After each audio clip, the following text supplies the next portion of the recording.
வணக்கம். இப்போ நம்ம பருப்பு உருண்டை குழம்பு ஈஸியாக எப்படி பண்ணுறதுன்றதை பார்க்க போகிறோம்.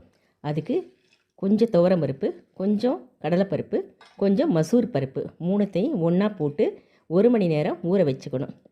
அது ஊறின பிறகு அதை ஒரு மிக்ஸி ஜாரில் போட்டு கொஞ்சம் கரகரப்பாக அரைச்சி எடுத்துக்கிட்டு அதில் அரை ஸ்பூன் சோம்பு, கொஞ்சம் வெங்காயம் வெட்டினது, கருவேப்பிலை, கொஞ்சோண்டு உப்பு இதெல்லாம் போட்டு கலந்து உருண்டை பிடிச்சி வச்சுக்கணும்.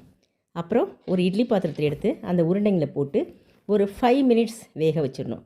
அதுக்கப்புறம் ஒரு கடாயில் எண்ணெய் கொஞ்சம் போட்டு கொஞ்சம் சோம்பு, 2 பட்டை, 3 கிராம்பு மூணுத்தையும் போட்டு பொரிய விடணும். பொரிய விட்ட பிறகு அதில் ஒரு பச்சை மிளகாய், கொஞ்சம் கருவேப்பிலை, வெங்காயம் இது மூணுத்தையும் போட்டு வதக்கி விடணும். இந்த குழம்புக்கு தேவையான உப்பையும் அதில் போட்டுக்கலாம். வெங்காயம் வதங்கினதுக்கப்புறம் தக்காளியை ஒரு பழத்தை வெட்டி அதில் போட்டுக்கணும். அந்த தக்காளியும் கொஞ்சம் வதங்கின பிறகு அந்த குழம்புக்கு தேவையான மிளகாத்தூள் ஒரு 2 ஸ்பூன் மிளகாத்தூள் போட்டுக்கலாம்.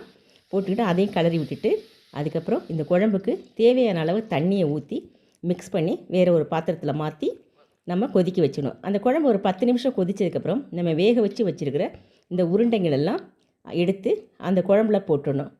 போட்டுட்டு ஒரு 5 மினிட்ஸ் அந்த குழம்பை கொதிக்க வச்சோன்னா போதும், நமக்கு சுவையான ஈஸியான பருப்பு உருண்டை குழம்பு ready. Thank you very much for watching this video.